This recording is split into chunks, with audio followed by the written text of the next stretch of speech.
Di sebuah kota besar, nama Dr. Hendro selalu terdengar harum di kalangan pasien wanita. Pria parubaya itu dikenal ramah, tenang, dan penuh perhatian saat menangani pasien di klinik kandungannya. Banyak pasien yang merasa nyaman dan percaya padanya karena cara komunikasinya yang santun. Bahkan, tak sedikit yang merekomendasikan jasanya kepada kerabat dan teman. Namun di balik semua itu, tersimpan sisi gelap yang belum terungkap ke permukaan.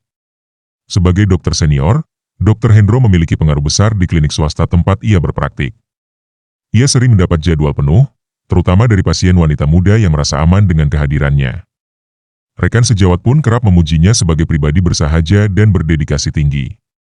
Tidak ada yang mencurigai bahwa sikap lembutnya hanyalah topeng. Ia pandai menyembunyikan kebiasaan buruknya di balik senyum ramah dan seragam bersih. Beberapa staf pernah merasa ada yang aneh ketika Dr. Hendro terlalu lama di dalam ruang pemeriksaan dengan pasien tertentu.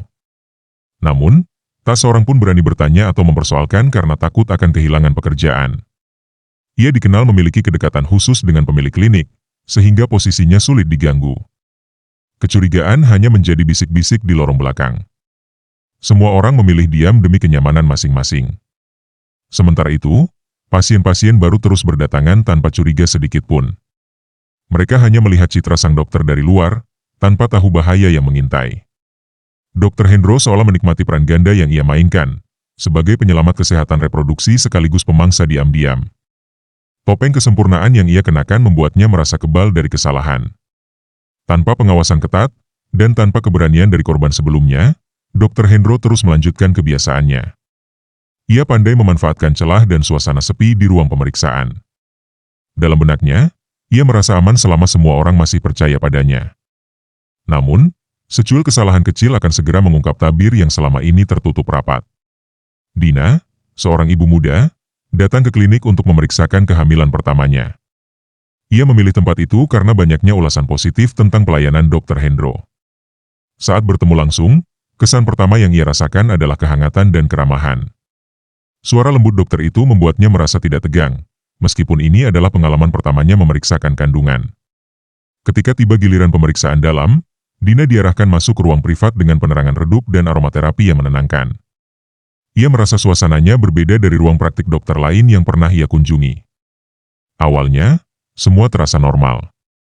Dr. Hendro menjelaskan prosedur dengan rinci dan meminta izin sebelum memulai. Namun, perlahan Dina mulai merasa ada tindakan yang tidak sesuai prosedur medis. Sentuhan dokter terasa lebih lama dari yang seharusnya, dan ia merasa risih namun tak tahu harus berbuat apa. Rasa tidak nyaman itu dibungkam oleh pikiran bahwa mungkin itu bagian dari prosedur. Ia berusaha menenangkan diri dengan berpikir positif. Usai pemeriksaan, Dina keluar dengan perasaan campur aduk. Ia ingin melupakan kejadian itu, tapi ada suara kecil dalam hatinya yang terus bertanya-tanya. Apakah itu wajar? Apakah dokter memang harus melakukan itu? Rasa ragu menyelimuti pikirannya sepanjang perjalanan pulang. Selama beberapa hari, Dina mencoba mengabaikan perasaan tak enak yang muncul. Namun, semakin ia mengingatnya, semakin ia merasa ada yang tidak beres. Akhirnya, ia memutuskan menceritakan pengalamannya kepada seorang sahabat yang juga pernah menjadi pasien di klinik tersebut. Jawaban sahabatnya membuat darah Dina berdesir, ternyata ia bukan satu-satunya yang merasakan hal ganjil saat diperiksa. Pengakuan sahabatnya membuka mata Dina bahwa tindakan dokter tersebut bukan kejadian pertama. Ada pola serupa yang terjadi, hanya saja korban sebelumnya memilih diam. Beberapa merasa malu, sebagian takut tidak dipercaya. Bahkan ada yang menganggap itu sebagai bagian dari prosedur medis yang tidak mereka pahami. Dina mulai mencari informasi lebih dalam mengenai prosedur pemeriksaan kandungan. Ia membaca dari berbagai sumber dan berkonsultasi dengan dokter lain. Dari sana ia yakin bahwa tindakan Dr. Hendro tidak sesuai standar. Ada pelanggaran privasi dan batas profesional yang seharusnya dijaga oleh tenaga medis. Perasaan marah mulai menggantikan rasa malu dan bingung. Dina merasa telah dilecehkan, dan yang lebih menyakitkan, itu dilakukan oleh orang yang seharusnya ia percaya. Ia tak bisa lagi diam. Diam berarti membiarkan pelaku mengulangi perbuatan keji kepada pasien lain. Dengan tekad bulat, Dina mulai mengumpulkan keberanian untuk mengambil langkah hukum. Ia tahu bahwa perjuangannya tidak akan mudah. Ia harus menghadapi tekanan sosial, stigma, dan kemungkinan diabaikan oleh penegak hukum. Namun demi keadilan, ia rela mempertaruhkan kenyamanan hidupnya. Ia juga mulai menghubungi korban lain, mengajak mereka bersatu untuk bersuara.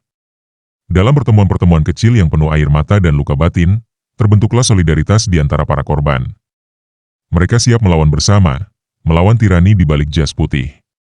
Dina memberanikan diri menceritakan peristiwa tersebut kepada suaminya. Awalnya, ia ragu suaminya akan mempercayai atau malah menyalahkannya. Namun, reaksi sang suami jauh dari yang ia duga. Ia marah, kecewa, dan terluka, namun bukan kepada istrinya. Ia merasa gagal melindungi orang yang paling ia cintai. Suami Dina langsung mendatangi klinik dan meminta klarifikasi dari pihak manajemen. Sayangnya, pihak klinik cenderung defensif dan mencoba meredam kasus dengan iming-iming kompensasi. Tindakan ini semakin menegaskan bahwa ada sesuatu yang disembunyikan. Kekecewaan bertambah ketika beberapa staf juga memilih bungkam. Dina dan suaminya kemudian menghubungi pengacara untuk memproses laporan secara resmi. Mereka tahu bahwa langkah ini bisa memancing perhatian publik dan menghadirkan tekanan besar. Namun, mereka juga tahu bahwa ini adalah satu-satunya cara agar keadilan bisa ditegakkan. Kasus ini bukan hanya tentang Dina, tetapi tentang keselamatan pasien-pasien lain. Tangis Dina pecah ketika ia diwawancarai oleh lembaga bantuan hukum. Ia tak menyangka dirinya harus mengalami hal seperti ini. Namun ia juga merasa lega karena akhirnya bisa berbicara. Perjuangannya kini telah dimulai, dan ia tak akan berhenti hingga sang pelaku mempertanggungjawabkan perbuatannya. Kasus ini mulai menarik perhatian media lokal. Berita tentang oknum dokter kandungan yang melakukan pelecehan tersebar luas. Masyarakat pun mulai bersuara, sebagian mendukung korban, sebagian meragukan. Tapi yang pasti, topeng sempurna yang dikenakan Dr. Hendro mulai retak. Setelah pemberitaan media, beberapa wanita lain mulai muncul dan mengungkapkan pengalaman serupa. Mereka adalah pasien lama yang pernah merasa direndahkan, namun memilih diam karena takut dituduh mencari sensasi. Keberanian Dina membuka jalan bagi mereka untuk bersuara. Salah satu korban bernama Intan mengaku telah mengalami pelecehan 5 tahun lalu. Ia membawa bukti berupa catatan pribadi dan foto rekam medis yang menunjukkan kejanggalan saat pemeriksaan dilakukan.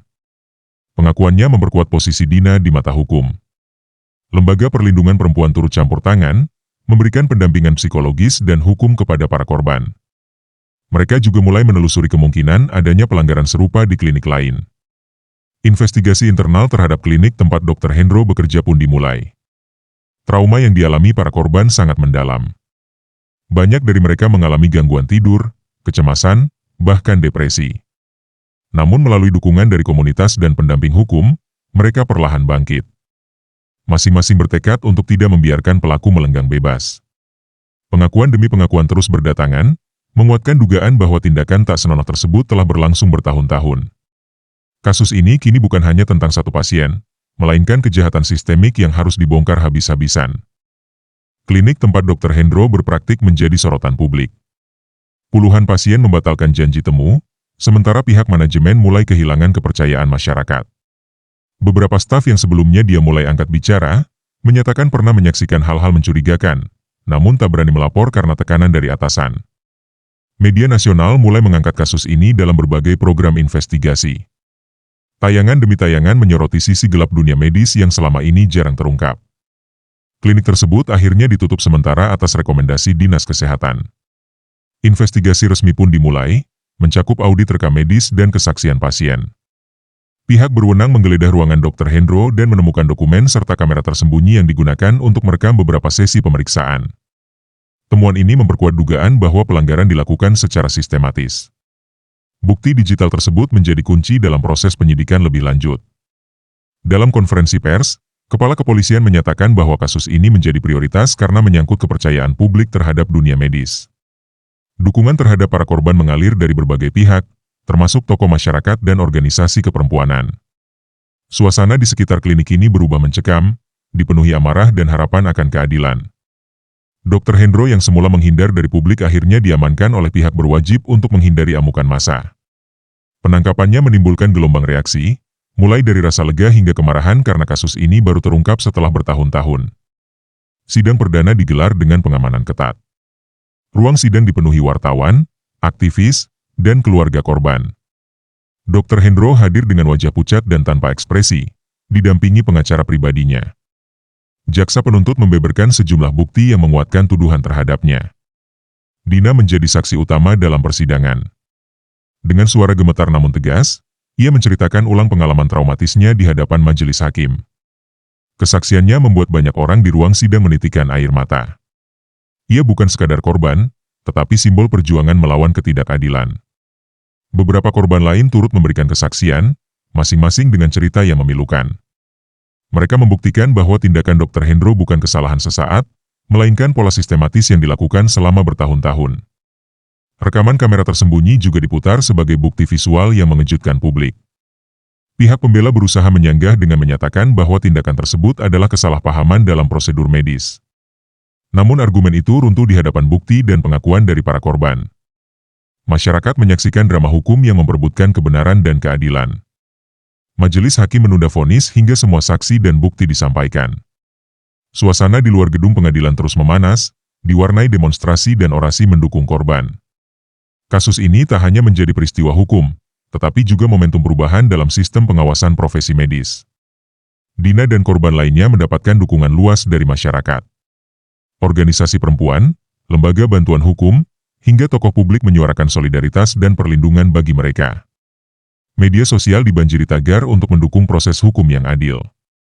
Kisah perjuangan Dina diangkat ke berbagai forum, termasuk seminar dan diskusi publik. Ia menjadi narasumber yang menginspirasi banyak perempuan untuk berani bersuara. Meski trauma masih membekas, ia memilih bangkit dan membantu korban lain menghadapi luka batin. Kementerian Kesehatan mulai merancang regulasi baru untuk memperketat pengawasan terhadap praktik dokter spesialis, terutama yang melibatkan pasien perempuan. Ini menjadi langkah awal reformasi dalam dunia medis, yang selama ini terlalu tertutup terhadap kritik dari luar. Lembaga perlindungan korban memperluas cakupan layanannya. Mereka membuka hotline, menyediakan konseling gratis, dan membentuk komunitas penyintas untuk saling menguatkan. Trauma menjadi kekuatan untuk membangun kesadaran kolektif akan pentingnya perlindungan terhadap pasien. Dina yang dulu hanya ibu muda biasa, kini dikenal sebagai aktivis dan pejuang keadilan. Ia membuktikan bahwa satu suara yang jujur bisa mengubah nasib banyak orang. Kehadirannya menjadi bukti bahwa harapan tak pernah mati. Setelah melalui proses panjang, hari vonis tiba. Ruang sidang kembali dipenuhi oleh awak media dan pendukung para korban. Hakim membacakan putusan dengan suara lantang. Dr. Hendro dinyatakan bersalah atas pelanggaran etika profesi dan tindakan pelecehan seksual berulang kepada pasien. Ia dijatuhi hukuman penjara selama 15 tahun, dicabut izin praktiknya secara permanen, dan diwajibkan membayar kompensasi kepada para korban. Vonis ini disambut dengan haru oleh para korban, meskipun tak sepenuhnya bisa menghapus luka yang sudah tertanam. Dr. Hendro tidak menunjukkan penyesalan selama sidang berlangsung. Ia hanya menunduk, menolak memberikan pernyataan. Pengacaranya pun tidak mengajukan banding, menerima keputusan tersebut. Vonis ini menjadi sejarah penting dalam penegakan hukum di dunia medis Indonesia. Media memberitakan keputusan itu secara masif. Opini publik bergulir mendukung pemberatan hukuman terhadap pelanggar etika kedokteran. Masyarakat berharap agar kasus ini menjadi pelajaran agar profesi mulia tak disalahgunakan. Para korban menangis bahagia. Bukan karena rasa puas, melainkan karena perjuangan mereka tidak sia-sia. Mereka tahu bahwa keadilan telah ditegakkan dan pelaku tidak bisa lagi menyakiti siapapun. Kasus ini menjadi pelajaran pahit sekaligus titik balik dalam dunia pelayanan kesehatan. Pemerintah segera membentuk satuan pengawas independen untuk mengawasi prosedur pemeriksaan di klinik dan rumah sakit. Teknologi pengawasan ditingkatkan demi memastikan keamanan pasien. Sekolah kedokteran mulai memperbarui kurikulum dengan menekankan etika dan empati sebagai dasar utama. Mahasiswa kedokteran diajarkan pentingnya menjaga martabat pasien dan batas profesional. Ini menjadi upaya pencegahan agar pelanggaran tak terulang. Dina melanjutkan perjuangannya sebagai konselor bagi korban pelecehan. Ia rutin memberikan pelatihan dan seminar tentang keberanian bersuara. Pengalamannya menjadi senjata untuk menyadarkan publik bahwa kejahatan bisa bersembunyi di balik senyum. Masyarakat kini lebih kritis terhadap pelayanan medis. Mereka tak lagi diam ketika ada yang ganjil. Edukasi kesehatan meningkat, dan para pasien lebih berani menanyakan hak-hak mereka. Ini menjadi langkah menuju pelayanan yang lebih aman dan manusiawi. Keadilan yang diraih para korban bukan hanya milik mereka, tetapi milik semua yang pernah bungkam dalam ketakutan. Kasus ini menjadi peringatan bahwa kepercayaan adalah hal sakral, dan siapapun yang menyalahgunakannya harus bertanggung jawab penuh di hadapan hukum dan nurani.